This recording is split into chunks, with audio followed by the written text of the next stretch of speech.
नमस्कार, कैसे हैं साथियों। इस वीडियो में मैं आपके लिए लेकर के आया हूं भस्त्रिका प्राणायाम। साथियों, इस भस्त्रिका प्राणायाम के मैं लाभ बताऊंगा और इसे करने की विधि जैसा कि मैं बताता रहा हूं।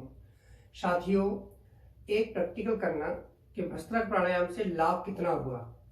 कि भस्त्रिका प्राणायाम शुरू करने से पहले आप दौड़ लगाना और घड़ी में टाइम फिक्स कर देना। स्टॉपवॉच से, सबके पास मोबाइल रहता ही है, उससे आपको मालूम पड़ जाएगा कि कितनी देर में आपका श्वास फूला था, यानी आपको पसीना आया था, आपको बेचैनी हुई थी। और फिर 1 महीने जब आप भस्त्रिका प्राणायाम कर लें, फिर आप उस टाइम को नोट करना, तो आप पाएंगे कि आपने वो जो पहले दौड़े थे उससे ज़्यादा दौड़ लिए हैं। तो साथियों, ये मेरा एक एक्सपीरियंस था आपको बताने के लिए कि आप अपने घर पर ही इसका टेस्ट कर सकते हैं। लेकिन इससे लाभ क्या क्या मिलेंगे आपको साथियों। इससे आपका ऑक्सीजन लेवल जो शरीर में है वो स्थिर बना रहेगा, यानी कम है तो वो बढ़ जाएगा। और साथियों, आपका इम्यून सिस्टम स्ट्रांग होगा, बहुत मजबूत हो जाएगा। और आपके शरीर में जो विजातीय द्रव्य हैं वो निकल जाएंगे, यानी ये कह सकते हैं कि आपका बॉडी जो डिटॉक्स हो जाएगी। और साथियों, आपके माइंड को लगभग 20% जो पूरा जो शरीर में आपके में जो ऑक्सीजन होता है उसका 20% चाहिए होता है। लेकिन अगर आप पढ़ाई करते हैं, यानी अधिक पढ़ाई करते हैं या याद करते हैं, या फिर आपको डिप्रेशन है, एंजाइटी है, तो आपको 20% से भी अधिक ऑक्सीजन की जरूरत पड़ती है। और आपने देखा होगा कि जिन बच्चों को पढ़ने वक्त का घबराहट हो रही है, या उन्हें डिप्रेशन में या किसी तरह से एंजाइटी है और उन्हें घबराहट हो रही है, यानी पसीना आ रहा है, तो इसका मतलब है ऑक्सीजन की पूर्ति प्रॉपर नहीं हो रही। अगर ये टाइम से लगातार अगर भस्त्रिका प्राणायाम कर रहे थे तो इन्हें ये प्रॉब्लम नहीं होती। साथियों, अगर आप भस्त्रिका प्राणायाम नहीं करते और ये प्रॉब्लम है तो आप एक गहरा लंबा श्वास ले लें उस समय, तो आपको तुरंत रिलीफ मिलेगा। और तो साथियों, ये तो था आपके माइंड के लिए। और साथियों, जैसे कि उम्र बढ़ती है, उम्र बढ़ने पर आपकी स्मरण शक्ति कमजोर होने लगती है। और यदि आप इसे डेली करते हैं तो आपकी स्मरण शक्ति कमजोर नहीं होगी और वो बढ़ जाएगी, यानी कि आपको याददाश्त एज इट इज बनी रहेगी, जैसी है वैसी रहेगी। साथियों, अब आते हैं, थोड़ा सा आगे चलते हैं, पिट्यूटरी ग्लैंड। पिट्यूटरी ग्लैंड, जिससे मास्टर ग्लैंड कहा जाता है, उसका काम क्या है? जो अन्य ग्रंथियां हैं, यानी जो और ग्लैंड्स हैं, उनको कंट्रोल करना। तो साथियों, जितनी भी ग्रंथियां हैं वो भी अच्छा सीक्रेशन करने लगती हैं, अच्छा काम करने लगती हैं, जिसके चलते हमारे शरीर में कोई भी बीमारी नहीं पनपती। अगर पनप रही है तो वो जड़ से खत्म हो जाएगी, और यदि कोई वो ज्यादा बढ़ गई है तो धीरे धीरे वो भी समाप्त हो जाएगी। और साथियों, अब चलते हैं रेस्पिरेटरी सिस्टम, यानी कि आप समझ रहे हैं कि ये पूरा का पूरा लंग्स की एक्सरसाइज है। और जब ये तेजी के साथ हवा भरी जाएगी और बाहर निकाली जाएगी तो आपके लंग्स की मसाज होगी, उनकी ऑक्सीजन ग्रहण करने की क्षमता बढ़ेगी, और कार्बन डाइऑक्साइड यानी अनवांटेड गैसेस को बाहर निकालने की क्षमता बढ़ जाएगी। और साथियों, आपका हार्ट भी मजबूत बनेगा। लेकिन साथियों, अगर आपको हार्ट प्रॉब्लम है या लंग्स प्रॉब्लम है तो आप बंद न लगाएं। लेकिन हर प्रॉब्लम में तो भस्त्रिका ना करें, आप अपने डॉक्टर से कंसल्ट करने के बाद ही करें। फिर आ जाता है रिप्रोडक्टिव सिस्टम। रिप्रोडक्टिव सिस्टम चाहे मेल हो चाहे फीमेल, उनमें फीमेल में जैसे कि पीरियड्स की प्रॉब्लम्स रहती है, फैलोपियन ट्यूब की प्रॉब्लम रहती है। अगर आप करते हैं तो आपके फैलोपियन ट्यूब में कोई भी बीमारी हो वो भी ठीक हो जाती है, और आपके पीरियड्स जल्दी होते हैं या देर में होते हैं वो भी रेगुलर यानी नियमित हो जाएंगे। और रही मेल में, यानी कि जो मेल हैं उनमें शीघ्र पतन की शिकायत ज़्यादा मिलती है, तो वो भी अगर आप डेली करते हैं तो ये शिकायत नहीं रहेगी। युवाओं में स्वप्न दोष की प्रॉब्लम रहती है, उनको भी किसी तरह की प्रॉब्लम नहीं रहेगी।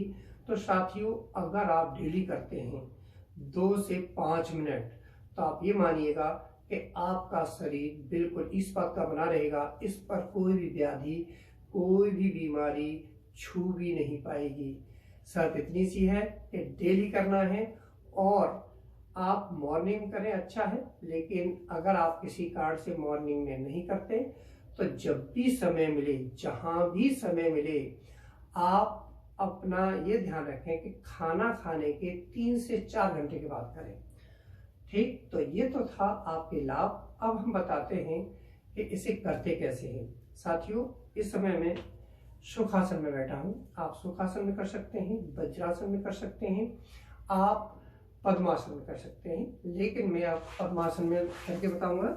तो साथियों, ये है मेरा पद्मासन लगा रहा हूँ। ये पद्मासन। शर्त यह, कमर गर्दन सीधी रखेंगे, दोनों हाथ इस तरह से घुटनों को जकड़ के पकड़ेंगे।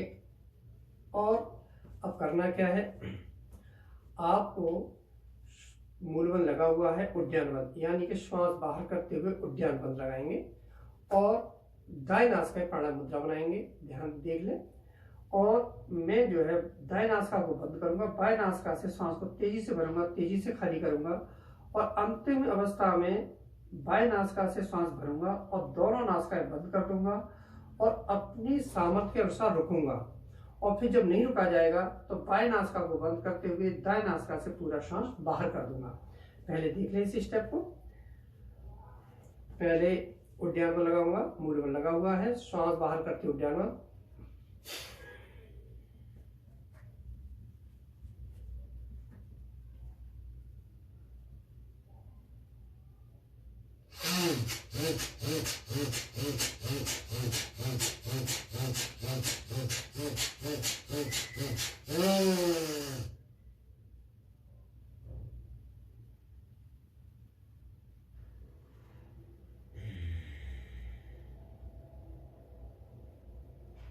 यानी मैंने क्या किया था, श्वास शामन कर लिया, पहले उद्यान बंध लगाया था, श्वास बाहर करते हुए नाभि अंदर दबा दी थी, फिर दाएं नासिका, दाएं हाथ से दाएं नासिका बंद की थी, बाएं से खुला रखा और तेजी श्वास भरा, तो ऐसे निकाला। फिर जब पूरा सांस हुआ तो सांस को भरा बाएं नासिका से, दोनों नासिका बंद की थी और अपनी सामर्थ्य अनुसार रोका था। जब नहीं रुका गया था तो दाएं नासिका से बाहर किया था।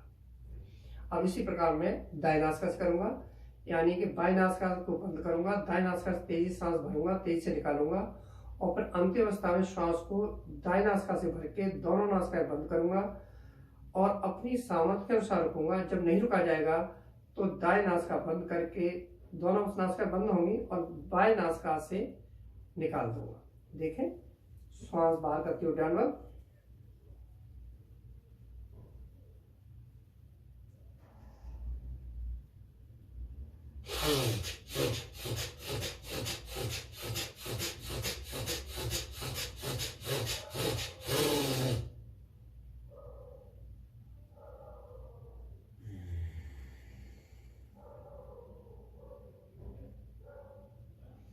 मैंने क्या किया था, बाएं नासिका को बंद, उद्यान बंध लगाया था, बाएं नासिका को बंद किया था, दाएं नासिका से तेजी से भरा, तेजी से खाली किया, अंतिम अवस्था में दोनों नासिकाएं बंद की और फिर जब नहीं रुका गया तो बाएं नासिका से बाहर किया सांस।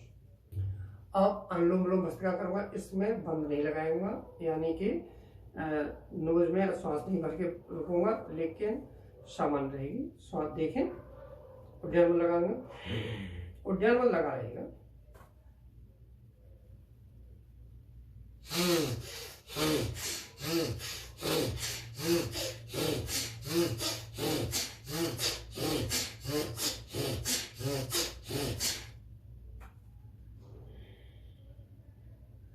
इसमें मैंने क्या किया था, उद्यान बंध लगाया था, फिर बाएं नासिका से श्वास भरा था, दाएं से निकाला था, दाएं से भरा था, बाएं से निकाला था। ध्यान इतना रखना है कि बाएं से ही स्टार्ट करना है, बाएं पर ही खत्म करना है हमें। ठीक, तो ये तो था अनुलोम विलोम भस्त्रिका। अब दोनों नासिका से करूंगा। पहले उद्यान बंध लगाऊंगा, श्वास बाहर करते हुए, फिर दोनों नासिका से तेजी से श्वास भरूंगा, तेजी से निकालूंगा, तेजी से भरूंगा, तेजी से निकालूंगा, अंतिम अवस्था में श्वास बाहर करते हुए जालंधर बंध लगाऊंगा, जो उद्यान बंध लगा हुआ है। फिर जब मुझसे नहीं रुका जाएगा अपनी सामर्थ्य के अनुसार तो जालंधर बंध खोलूंगा, सिर्फ उद्यान बंध लगा रहेगा, श्वास भरूंगा, फिर जालंधर बंध लगा लूंगा और फिर अपनी सामर्थ्य के अनुसार रुकूंगा। जब नहीं रुका जाएगा तो पहले जालंधर बंध खोलूंगा, फिर उद्यान बंध और श्वास सामान्य। देखें,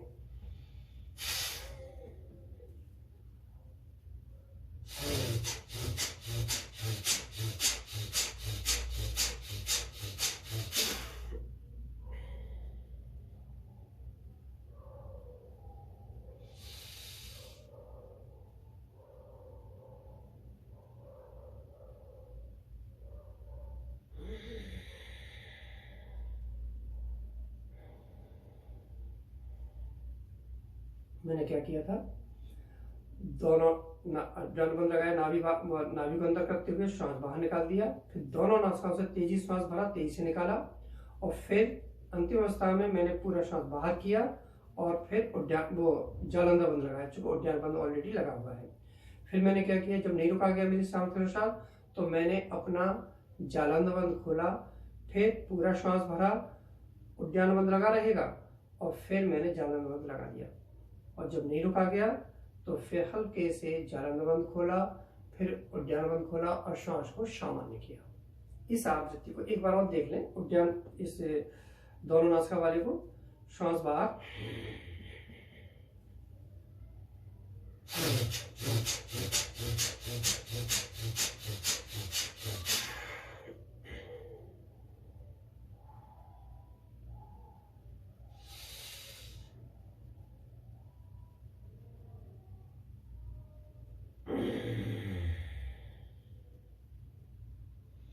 तो साथियों ये था भस्त्रिका प्राणायाम।